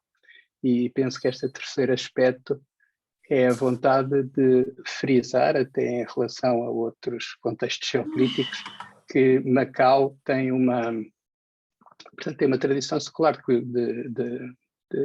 coexistência, de diálogo, digamos assim. É claro que se é mais ou se é menos, acho que somos todos parte desse processo, não é? Somos todos partes desse processo e obviamente não ignorando aquilo que são os grandes esquemas das coisas, penso que se não forem os académicos a manterem precisamente essa perspectiva de diálogo e de compreensão mútua, então é que estamos realmente todos em maus lençóis, não é? E portanto, eu pessoalmente acredito profundamente que a nossa capacidade como académicos de ativar estas relações, estas oportunidades, porque, enfim, como todos sabemos, quando estamos académicos com académicos, este fenómeno de redes não para nas fronteiras geopolíticas que são muitas vezes desenhadas por outro tipo de interesses. Portanto, acho que a nossa função é, havendo esta oportunidade e esta disponibilidade, tentar levá-la no sentido daquilo em que acreditamos e que são os nossos valores. Não é? Mas aqui estamos precisamente nessa interface com tudo o que isso tem de excitante e também o que isso tem de algum risco. Não é? Mas por isso é que somos, penso eu, académicos. Não é? Para o historiador, aliás, esta é uma questão muito, muito antiga, que vem desde o século XVI, quando os primeiros europeus aqui chegaram, os primeiros missionários que aprenderam chinês e aprenderam a falar, e que sempre tiveram dúvidas semelhantes a essas, não é? O que é que, até onde vamos, até onde é que não vamos, até que ponto a nossa vontade de chegar e de unir as almas, como eles diziam, pode incorporar ou não incorporar determinadas diferenças. Enfim, mas acho que esse é que é o desafio. E aí fala o historiador, não é, Joaquim? Sim, aqui fala o historiador, acho que é uma das grandes histórias fascinantes, a história de Macau, se alguma vez puderem ler um bocadinho das histórias de Macau e tudo por Macau. Passou também, que é algo que também, acho que aliás, do ponto de vista da China, há uma consciência da história que é muito incrível, talvez por serem uma civilização que olha para trás, né, tem muitos milénios de história, mas de facto foi por aqui que entraram muitas ideias, entraram e saíram, não é? Foi aqui que entraram os primeiros que aprenderam chinês e que traduziram até as obras de ciência europeia para chinês, e foi por aqui também que saíram as obras de Confúcio, traduzidas para latim, o que só foi possível porque houve pessoas de ambos os lados que dedicaram tempo e o seu talento e a sua inteligência a conseguir fazer a comunicação necessária para traduzirem Aristóteles para chinês e Confúcio para latim. Pois, isto é... Não, eu acho isto é de facto uma questão importante e, sobretudo, eu acho que é muito importante falarmos nisto.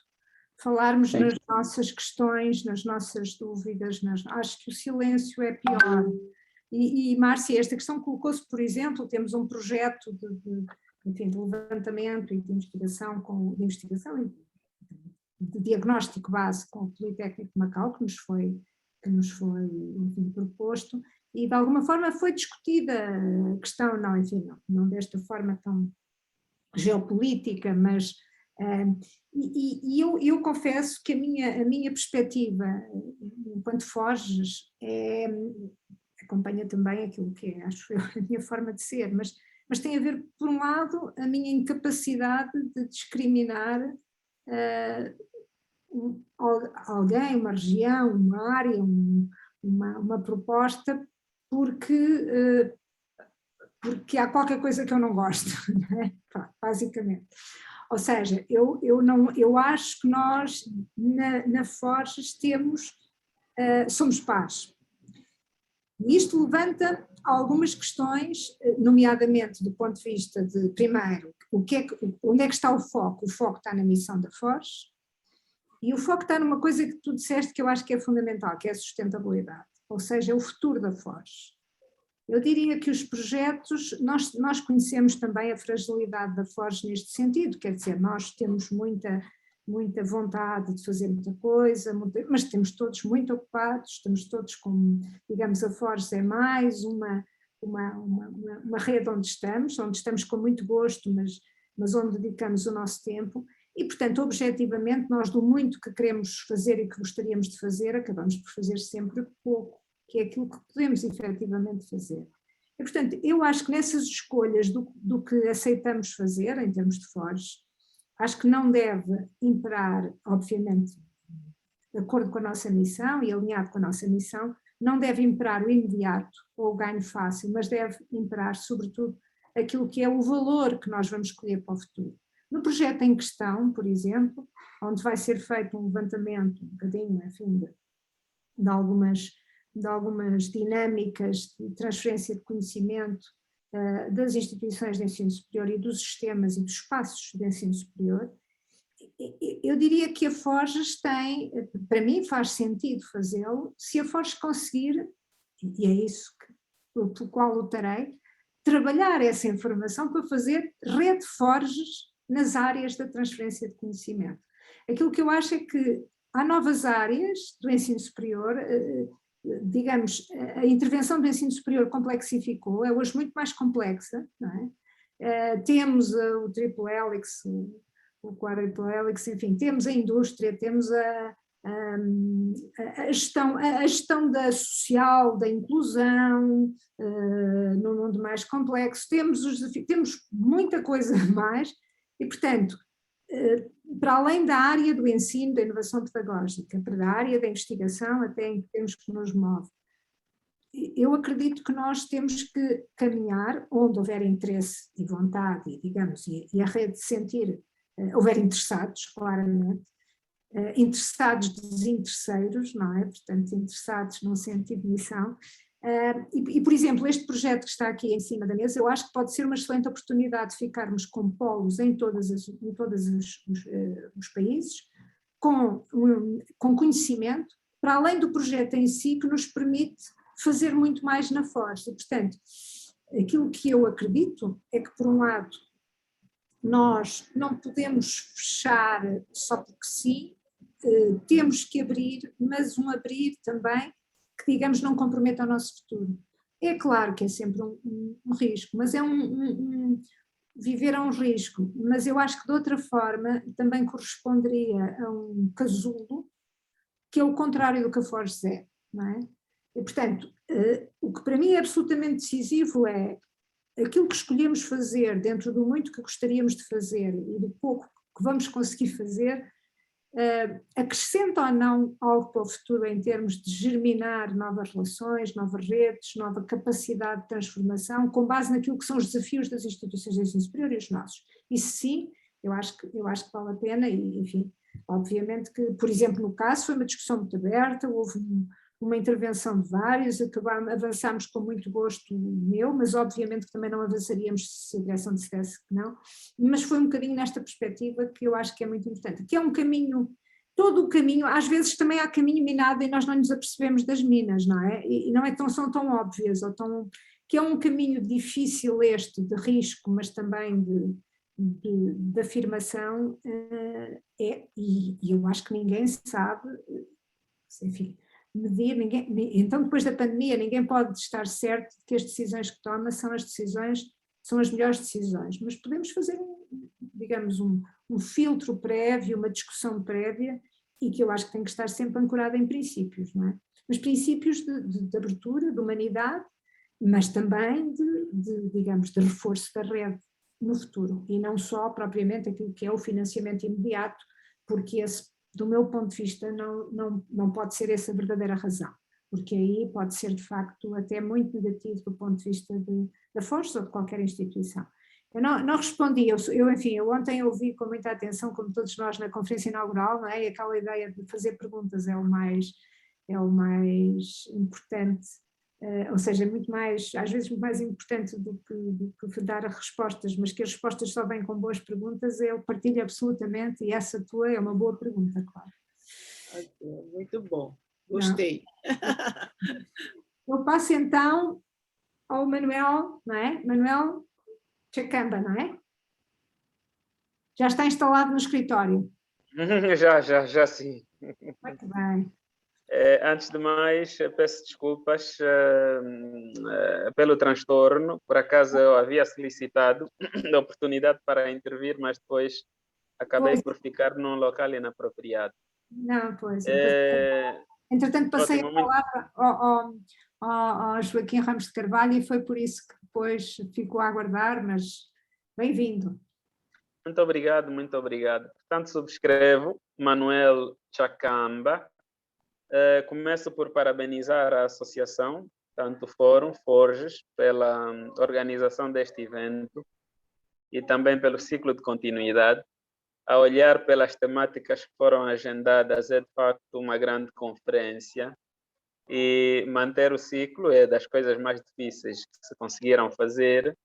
Acompanhei cautelosamente algumas intervenções no período da manhã. Curiosamente, uma das pessoas que esteve a intervir nesta manhã falou a partir de Benguela, onde eu me encontro nessa precisa altura também, portanto, uma das províncias em Angola. Terra muito bonita, muito bonita. Portanto, muitos parabéns e extensivos parabéns também aos dois institutos que acompanham a coorganização do evento nesta 11ª conferência, não é? Tanto o Instituto de Setúbal e de Macau. Para além de interesse pessoal, portanto, em participar deste evento, há também um interesse institucional que eu aproveito passar e nessa precisa altura, com alguma autoridade e autorização, falo em nome de uma instituição de ensino superior, tanto o Instituto Superior Politécnico Católico de Benguela, a Unidade Orgânica dos Navegantes, que curiosamente está a preparar uma conferência para março do próximo ano, cuja temática principal é a gestão estratégica de instituições de ensino superior. Portanto, perceber que a Associação Forges e as suas instituições parceiras organizam com alguma regularidade este evento foi para nós um bom motivo para uma troca de experiência e, quiçá, ajudar-nos também a uma espécie de antecâmara para uma melhor preparação do nosso evento. E desde já aproveito para lançar o repto, caso hajam alguns oradores e investigadores que possam manifestar algum interesse em juntar-se a nós na realização deste evento, que disponibilizarei depois no chat o e-mail para que possam entrar em contato conosco. Portanto, este é o primeiro ponto. O segundo prende-se um bocado com a temática que se está a abordar, que é das redes de cooperação. Cá por Angola, esta matéria das redes ainda não é de todo muito sustentável. O muito que se sabe nessa altura é que cá existe, por exemplo, a RIESPA, que é a Rede de Instituições de Ensino Superior Privadas de Angola, e há uma questão um pouco controversa, na visão de muitos, que tem sido a ser discutida ultimamente, cá em Angola, que é a uniformização e a harmonização dos currículos. Portanto, pensa-se na criação de currículos mínimos para que os cursos das diferentes universidades e instituições de ensino, sejam elas públicas, público-privadas ou mesmo privadas apenas, se assemelhem ao máximo possível. E a olhar um bocado para a ideia de sustentabilidade das próprias redes, a mim, pelo menos, faz uma pequena espécie, e gostava de perceber da parte dos colegas que há pouco tempo tiveram a intervenção, o que é que lhes parece, na perspectiva das redes de instituições, que é a discussão da matéria da harmonização e uniformização curricular. Se de facto faz de todo grande sentido e gera sustentabilidade e inovação, olhar-se para essa perspectiva da uniformização e harmonização dos currículos ao nível das instituições de ensino superior, ou se a autonomização das instituições é a melhor via que se pode seguir, embora se possam depois criar ideias de trabalho em redes de cooperação. Portanto, eram esses dois pontos iniciais que eu gostava de fazer Não sei se fui suficientemente claro, mas se não, então estarei cá para esclarecer um outro ponto das minhas duas intervenções. Portanto, muito obrigado a todos e felicidades, continuação de bom encontro. Nós é que agradecemos e bem-vindo à Forges e à rede. Eu talvez falasse relativamente ao primeiro, enfim, começo a falar, não é?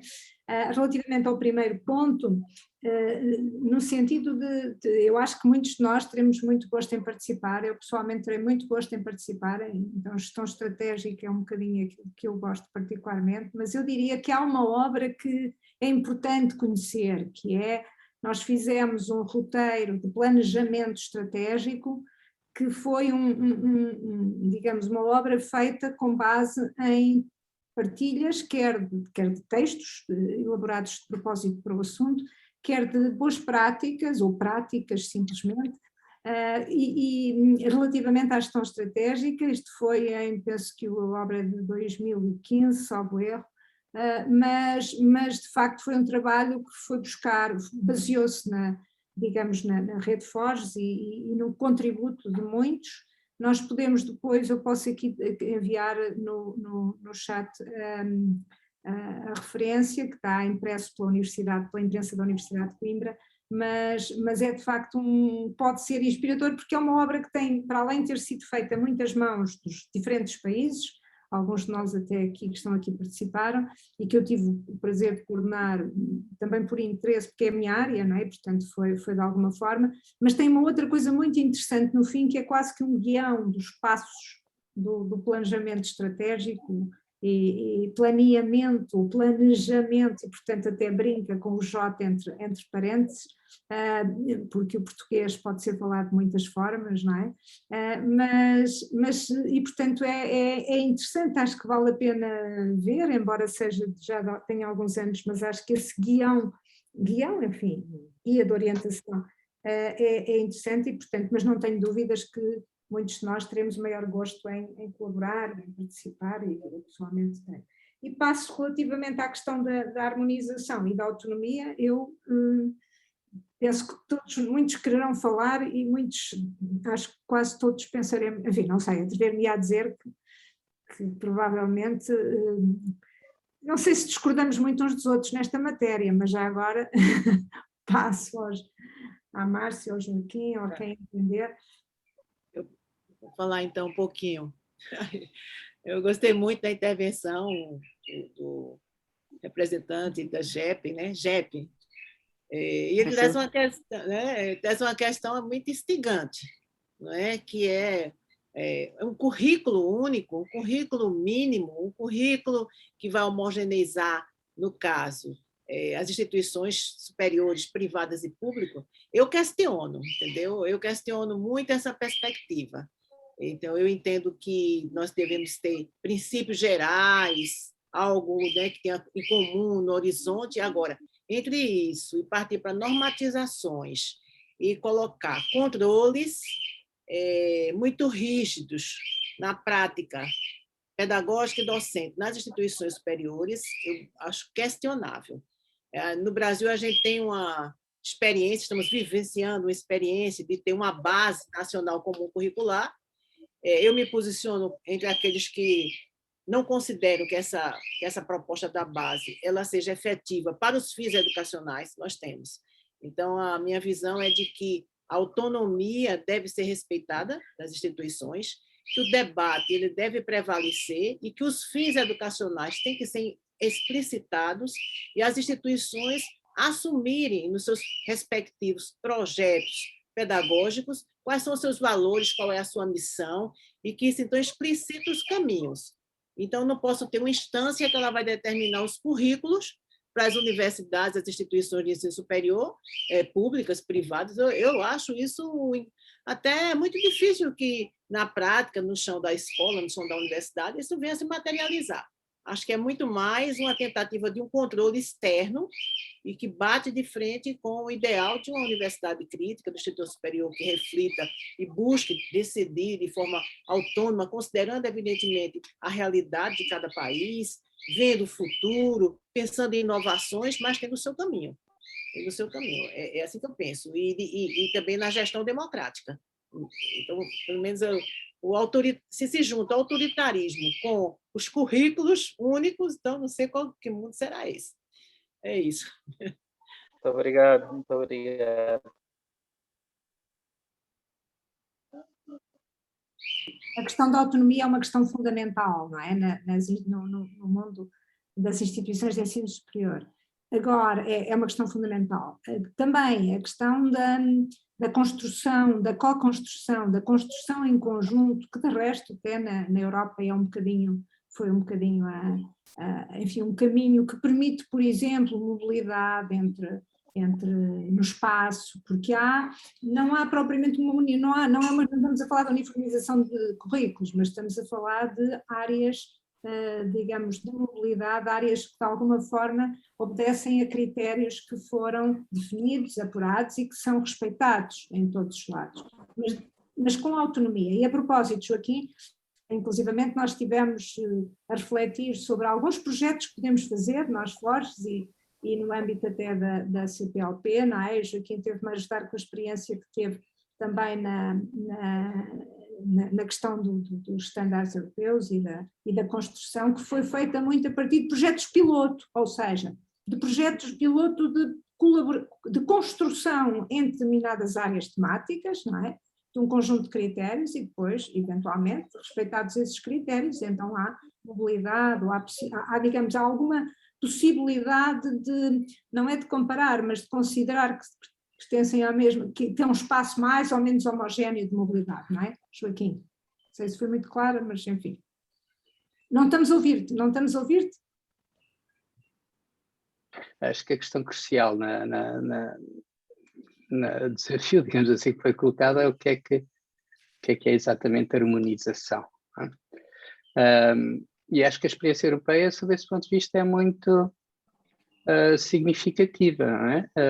Porque, na realidade, a diversidade dos sistemas de ensino superior do espaço europeu, aqui há 30, 40 anos atrás, era ao ponto de que uma pessoa não conseguia perceber que grau é que a pessoa do outro país tinha, de facto, tirado, não é? E hoje temos milhões de jovens a fazerem parte da sua formação praticamente em qualquer sítio da Europa. Não é? Isso foi conseguido precisamente por um processo de harmonização. Agora, o que se percebeu, que me parece, é que, e é quase uma espécie de mantra, de slogan, não é? É que a grande solução é descentrar essa questão da harmonização, descentrar do campo dos conteúdos e dos detalhes organizacionais e centrá-los no estudante, portanto, centrá-los nas competências e naquilo que e combater aquilo que às vezes chamávamos a brincar a teoria do 12º teorema, que era baseado numa história que não sei se era verdade ou não, de que um estudante tinha ido tirar uma cadeira de matemática noutra universidade europeia, voltou e não lhe deram equivalência porque só tinha estudado 11 teoremas e na universidade de origem estudavam-se 12, não é?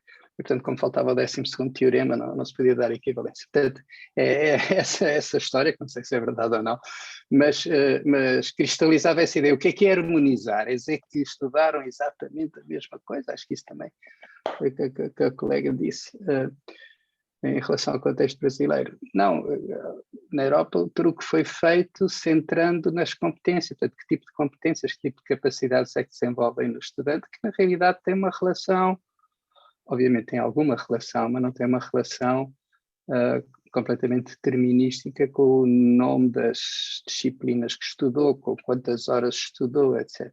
Então, de facto, conseguiu-se, com essa recentrando a questão da harmonização em grandes quadros de competências e de núcleos de conhecimento do ponto de vista do estudante, e valorizando sempre em todas as quantificações aquilo que é o esforço do estudante e não as horas do professor ou as páginas ou qualquer outro detalhe organizativo. Foi assim que se conseguiu chegar a um consenso, que acho que é uma das grandes realizações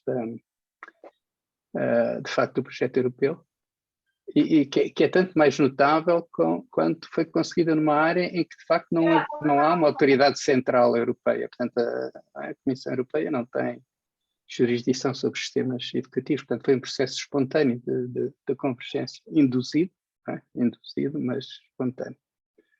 Portanto, acho que essa ideia de começar a falar, foi assim que se fez, começar a falar, juntar as pessoas por área, mas há muita experiência acumulada, até reflexão teórica nesse processo europeu, e também há muita coisa que depois se fez também na América Latina, baseado no mesmo tipo de conceitos, que acho que apontam para aquilo que de início parece muito difícil, não é?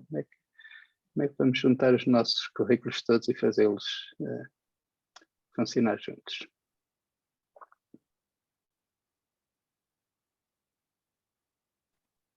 Microfone, Margarida, microfone.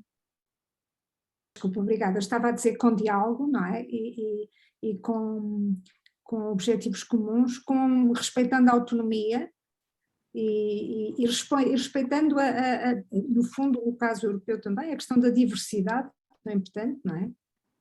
Diversidade de culturas e de línguas, embora... E, portanto, mas enfim, mas é um caminho e nós gostaríamos, por exemplo, de fazer um projeto de trabalho com algumas instituições nessa área e é um dos projetos que nós propusemos no âmbito da articulação com o plano de ação da CPLP, que pode ser interessante, mas estudar, enfim, um trabalho sem fins que não não é fazer caminho sequer, mas é experimentar e aprender. Eu peço-vos, de qualquer maneira, já está ali no chat a referência do livro que referi, e que está na Digitalis, exatamente, da Universidade de Coimbra, PT, do CPT, e agradeço à Sónia, sempre atenta à referência que foi logo colocada. E eu tinha a indicação que talvez fosse bom terminarmos um bocadinho mais cedo para podermos fazer um pequeno intervalo, nomeadamente aqueles que a seguir vão estar na academia e portanto vão participar ativamente também, a horas como aqui, e portanto neste sentido eu preparava-me para encerrar a sessão, a menos que alguém queira dizer mais alguma coisa, sendo certo que... Eu pediria apenas 30 segundinhos para agradecer, em primeiro lugar, as 3 respostas que foram apresentadas, por acaso todas elas de grande valia. A minha grande preocupação centrou-se sobretudo no facto de que este dilema da harmonização e uniformização de que foquei tinha sido, inclusive, assumida pelo Ministério do Ensino Superior, Ciência, Tecnologia e Inovação da Angola, na perspectiva um bocado diferenciada, por exemplo, daquilo que ocorreu com o processo Bolonha, não é? Que é a simplificação de certos cursos, a limitação, por exemplo, de anos, de número de anos para cada curso ou número de ECTs. Mas eu estava a falar mesmo numa perspectiva, inclusive, de redução não só de carga horária, mas da uniformização de disciplinas que devem ser dadas num determinado curso. Um exemplo prático que eu daria está agora a passar-se por uma reforma curricular dos cursos de psicologia educacional, por exemplo, cá em Angola. A nível ministerial, decidiu-se que os cursos de psicologia educacional e de pedagogia deixariam de existir, provavelmente porque o número de quadros formados dentro do Plano Nacional de Formação de Quadros provavelmente já era excedentário, e deu-se lugar a 2 outros cursos de licenciatura, que é em Educação de Infância e Ensino Primário. O que veio a acontecer, só para que se tenha uma ideia, a rede de que falei há pouco tempo, a Riespa, acabou por criar um currículo mínimo do curso de licenciatura em Educação Primária, e grande parte das instituições que fazem parte desta rede praticamente acabaram por assumir o mesmo currículo.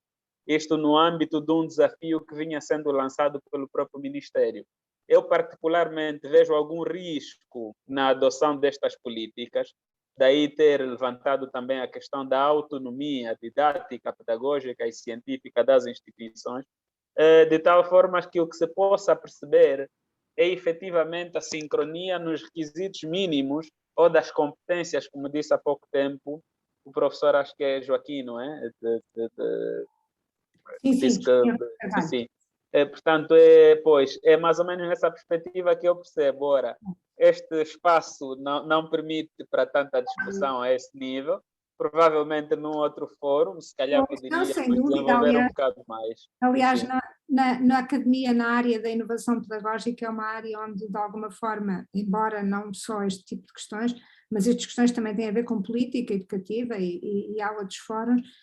Enfim, penso que aqui os contributos foram os possíveis no contexto e no tema das redes, não é? Porque são, de facto, questões também muito técnicas e do detalhe. Eu tenho só ali também isso não se importa, Manuel, então ficamos com essa promessa de Muito obrigado. os temas. Não, nós é que agradecemos. Muito obrigado Eu mesmo. tenho aqui o Elzo Aranha, da Unifei, com a mão levantada, não sei se está... É um prazer Muito estar bem-vindo. aqui acompanhando as discussões, muito profícuas, e o meu comentário é mais um convite na direção dos professores que estão comentando, discutindo, refletindo sobre inovação nos processos de aprendizagem. Eu coordeno um núcleo de pesquisa de dinâmicas empreendedoras na Universidade Federal de Itajubá e também coordeno um grupo de trabalho de educação empreendedora em engenharia na Associação Brasileira de Educação em Engenharia. E esse grupo de trabalho, que tem mais de 60 professores em todo o Brasil, ele deu uma contribuição muito interessante para a aprovação das novas diretrizes curriculares de engenharia. Essas novas diretrizes foram aprovadas pelo Conselho Nacional de Educação em janeiro de 2019 e aprovado pelo senhor ministro, homologado em abril de 2019. E esse grupo ele vem construindo uma arena com seminários nacionais, com cursos, com metodologias, com abordagens, com desenvolvimento de ferramentas para a introdução da educação empreendedora, aprendizagem ativa e as modernas ferramentas pedagógicas no campo, nos componentes curriculares de engenharia. E o que aconteceu? Aconteceu que, devido a essa discussão que está havendo, da necessidade de capacitação de professores para atender aos desafios impostos, apresentados pelas novas diretrizes curriculares, as DCNs de engenharia abrem possibilidades e oportunidades para todos aqui no Brasil, na reformulação dos seus projetos pedagógicos e, principalmente, leva o professor a capacitar, se atualizar em torno dessas abordagens, ferramentas. E, nessa direção, visando esse processo de atualização e de capacitação, a ABENGE, Associação Brasileira de Educação em Engenharia, juntamente com a Universidade Federal de Itajubá, criou um programa intitulado Cátedra de Educação Empreendedora em Engenharia. Né? Essa cátedra tem um objetivo de capacitar e atualizar professores em diversos temas do campo da educação empreendedora em engenharia. E a proposta é conectar com ferramentas, aprendizagem ativa e demais ferramentas ativas, em contraposição às ferramentas tradicionais e passivas. Hoje mesmo acabei de coordenar uma sessão especial com colegas brasileiros, onde a gente apresenta a cátedra que está sendo feita aqui no Brasil, que está em andamento e operação aqui no Brasil, como uma proposta, Margarida e todos os colegas, para os países e regiões de língua portuguesa. Nós precisamos, foi muito debatido aqui, a questão da inovação mas a inovação ela vem com processos de educação empreendedora, conectando basicamente os conhecimentos técnicos, mais conhecimentos de gestão e as competências e habilidades empreendedoras. E nós precisamos, dentro desse espírito da rede de cooperação, que é a proposta dessa reflexão aqui, estreitar principalmente os nossos compartilhamentos de propostas e ideias. Vimos aqui várias percepções, e eu convido a todos, e peço também à professora Margarida, que a gente possa, ao longo desse Forges, conversar um pouco mais sobre essa proposta de ampliar essa experiência da cátedra, abrindo para os países e regiões de língua portuguesa. Muito bem. Então, fica aqui o meu convite para os colegas e professores. Muito bem, eu agradeço imenso. Eu ia pedir se me podia enviar um documento, um mail, algo onde esteja um bocadinho o espírito para poder, ou uma indicação de um site para podermos depois partilhar da forma, encaminhando para as academias ou da forma mais adequada para o espaço de debate sobre essa área, porque de facto a questão da inovação, de várias formas, mas esta proposta de refletir sobre o que é uma cátedra da inovação pode ser extremamente interessante para nós discutirmos. Eu agradeço imenso, não consegui fazer um intervalo com mais de 1 minuto, mas eu penso que o Rodrigo, que tudo resolve e que é mágico, vai conseguir transformar este minuto em 10, mas acabamos antes das 16. E pelo menos toda a gente que esteve e que quis colaborar, colaborou. Eu agradeço imenso a todos, fantástico espaço, em particular agradeço naturalmente à Márcia e ao Joaquim Ramos de Carvalho e ao António, digamos, pelo pontapé de saída. Bem-ajam a todos e até já, com um intervalo pequenino para um cafezinho, ou para ir à casa de banho também, não é? Obrigada, bem-ajam. Obrigado, boa tarde. Obrigado a todos, obrigado.